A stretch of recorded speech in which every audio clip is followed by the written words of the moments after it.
Today, in this lecture, we will study constant enthalpy vapor process और इसी का दूसरा नाम है थ्रोटलिंग प्रोसेस। लास्ट दो क्लास में हम लोगों ने देखा था कांस्टेंट वॉल्यूम वेपर प्रोसेस और कांस्टेंट प्रेशर वेपर प्रोसेस। इस क्लास में हम लोग डिस्कस करेंगे कांस्टेंट इंथैल्पी वेपर प्रोसेस। यहाँ पे क्या देख रहे हैं हम लोग, इंथैल्पी। इंथैल्पी मतलब क्या होता है, which is denoted by H, which is denoted by H. तो इंथैल्पी यहाँ पे क्या होता है, कांस्टेंट होता है। Enthalpy is constant through out. देखते हैं थ्रोटलिंग प्रोसेस पहले होता क्या है, इस चीज को हम लोग समझते हैं। तो यहाँ पे क्या लिया, एक आइडियाबैटिक सेक्शन लिया है। ये इंसुलेट किया हुआ है दोनों साइड में, दिस इज इंसुलेशन है। एडियाबैटिक है, एडियाबैटिक का मतलब there is no heat transfer. तो एडियाबैटिक केस में क्या होता है, हीट सप्लाइड का वैल्यू 0 और वर्क डन का वैल्यू यहाँ पे क्या होता है, 0। क्यों होता है, बिकॉज ये जो इसका बाल है एडियाबैटिक है, इंसुलेटेड है। तो during the throttling process the fluid is forced by its pressure. Starting में कौन सा स्टीम है, wet steam, this is wet steam. और यहां से बेट स्टीम सेक्शन 1 से इस डिवाइस के थ्रू इनलेट हम दे रहे हैं बेट स्टीम का। तो यहाँ पे क्या है कि नैरो पैसेज बना हुआ है। यहाँ पे क्या है, दिस इज द, इसको हम बोल सकते हैं रेस्ट्रिक्टेड वाल, रेस्ट्रिक्टेड वाल।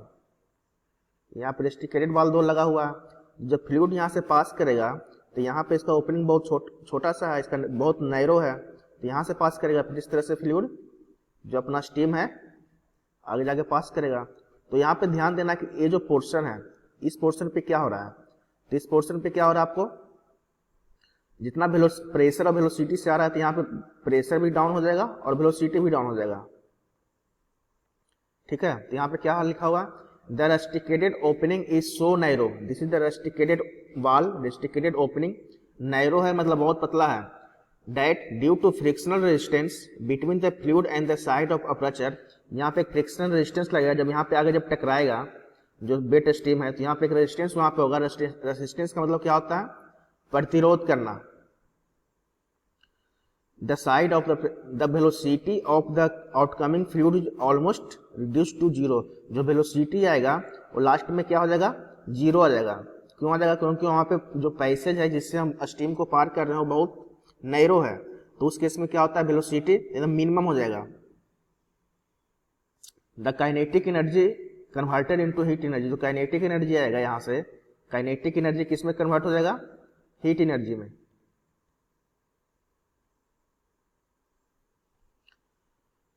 हीट एनर्जी बाय फ्रिक्शन, क्योंकि वहां पर रेस्ट्रिक्टेड जो ओपनिंग है वहां पे क्या होगा, फ्रिक्शन हम लोग अप्लाई करेंगे। फ्रिक्शन के कारण वहां पे क्या होगा, वेलोसिटी 0 हो जाएगा। तो kinetic energy total heat energy में ट्रांसफर हो जाएगा। हेंस जब देखिए जब हीट एनर्जी में जब ट्रांसफर होगा काइनेटिक एनर्जी, तो यहाँ पे क्या होगा, जो स्टीम, जो बेट स्टीम है, जो बेट स्टीम है क्या किस में चेंज होगा, ड्राई स्टीम में चेंज हो जाएगा। फर्दर जो ड्राई स्टीम है सुपर हीटेड स्टीम में चेंज हो जाएगा, सुपर हीटेड स्टीम में चेंज होगा। ठीक है, तो जो बेट स्टीम है वो सूखने के लिए स्टार्ट हो जाएगा, मतलब ड्राई में चेंज होगा। फर्दर हम थ्रोटल करेंगे तो फिर से वो सुपर हीटेड स्टीम में चेंज होगा। तो इस केस में क्या है, 3 कंडीशन अपने को प्राप्त हुआ। ये प्रोसेस थ्रोटलिंग प्रोसेस है, तो Q 0 हो गया, W का वैल्यू 0 हो गया और वेलोसिटी का वैल्यू 0 हो गया। तो इस केस में देखते हैं कि मेरा जो स्टेडी फ्लो इक्वेशन हम लोग सीखे थे,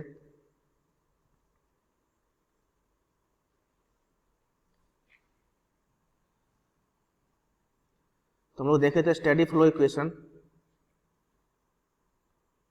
तो स्टेडी फ्लो इक्वेशन में क्या था, इसको हम शॉर्ट में बोलते थे SFEE, steady flow energy equation. क्या देखे थे हम लोग, H1 plus V1 square by 2 plus GZ1 plus Q12 equal to H2 plus V2 square by 2 plus GG2 plus W12। अब यहाँ पे आपको देखना है कि कौन कौन सा वैल्यू यहाँ पे जीरो आया था। जो वैल्यू अपने को जीरो आया था उसको जीरो पुट कर देंगे, तो यहाँ पे क्या आया था, वॉल्यूम जो वेलोसिटी था वो जीरो आया था, तो वेलोसिटी जीरो आ गया, ठीक है। और जो उसका डायटम पॉइंट था, डायटम का मतलब जो रेफरेंस लाइन था, वहां पे क्या था, Z1 is equal to Z2, a term भी जीरो आ जाएगा। और हीट सप्लाइड का वैल्यू भी जीरो होता है। इनिशियल वेलोसिटी और फाइनल वेलोसिटी दोनों क्या होता है, जीरो होता है, क्योंकि काइनेटिक एनर्जी किस में चेंज हो रहा था, हीट एनर्जी में। डेट्स भाई वेलोसिटी इनिशियल पॉइंट पे और फाइनल पॉइंट पे क्या आएगा, जीरो आ जाएगा। और डायटम पॉइंट के कारण Z2 का वैल्यू जीरो आएगा, तो दोनों मल्टीप्लाई करेंगे तो ये भी जीरो आ जाएगा। और एडियाबेटिक के केस में क्या होता है, बर्डन का वैल्यू भी जीरो आता है। तो यहाँ पे क्वेश्चन क्या आ गया अपने को, H1 equal to H2, H1 H2 है क्या, enthalpy at initial point and final point. तो इंथैल्पी का वैल्यू क्या हो गया, तो इंथैल्पी क्या हो रहा है, इंथैल्पी रिमेन्स कांस्टेंट। इंथैल्पी क्या हो गया, कांस्टेंट हो गया। ये हम लोग कहां से प्राप्त किए, स्टडी फ्लो एनर्जी इक्वेशन से, ठीक है। नेक्स्ट हम लोग देख लेते हैं, हम लोग पिछले क्लास में देखे थे V1 इज इक्वल टू क्या रहा था, X1 इंटू VG1, ठीक है। V1 क्या था, इनिशियल पॉइंट पे वेट स्टीम का वॉल्यूम, X1 क्या था, dryness fraction of initial point. Initial point का मतलब क्या हो गया, वेट स्टीम। VG1 क्या है, velocity of vaporisation of dry steam. तो ये क्वेश्चन हम लोग लास्ट क्लास में देखे थे। और क्या है, अगर हम H1 का वैल्यू फाइंड आउट किए थे, H1 का वैल्यू क्या आया था, HF1 plus X1 into HFG1, और H2 का वैल्यू इस तरह से आ जाएगा कितना, HF2 plus X2 into HFG2। ये वैल्यू आ गया कहाँ पे, this is the initial point, initial stage पे वैल्यू आ गया, और फाइनल स्टेज पे वैल्यू आ गया।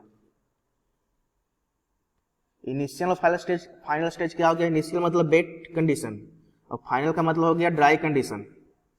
तो यहां से हम X2 अगर दोनों मुझे इक्वेशन क्या प्राप्त हुआ, H1 बराबर H2, अगर दोनों को इक्वेट करेंगे इक्वेशन H1 को H2 से, तो क्या हो जाएगा, HF1 plus X1 into HFG1 equal to HF2 plus X2 into HFG2। तो यहां से हमको वैल्यू किसका निकालना है, dryness fraction of steam. Steam कौन सा स्टीम, ड्राई स्टीम के लिए निकालते हैं। तो X2 का वैल्यू यहां से क्या आ जाएगा, देखिए X2 निकालना है, तो पहले तो HF1 plus X1 HFG1 minus HF2 divided by में क्या हो जाएगा, HFG2। ये वैल्यू किसका आ गया, dryness fraction of dry steam. Dryness fraction का मतलब क्या होता है, हम वेपर का क्वालिटी को मेजर करते हैं। तो एक नया फॉर्मूला आ गया अपने को X2 का।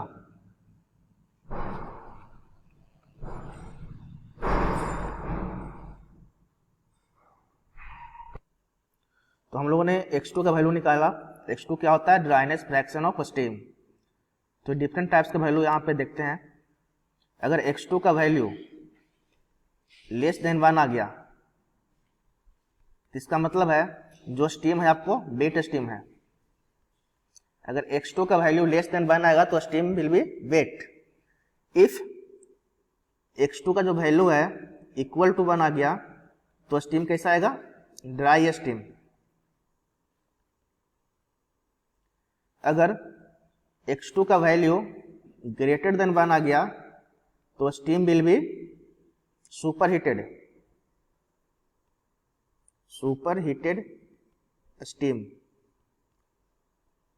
तो इस क्लास में हम लोगों ने देखा कि जब कांस्टेंट इंथैल्पी होता है तो उस केस में मेरा इक्वेशन क्या प्राप्त होता है, X2 का डिफरेंट टाइप्स का वैल्यू के लिए स्टीम का फॉर्मेशन किस तरह से होता है,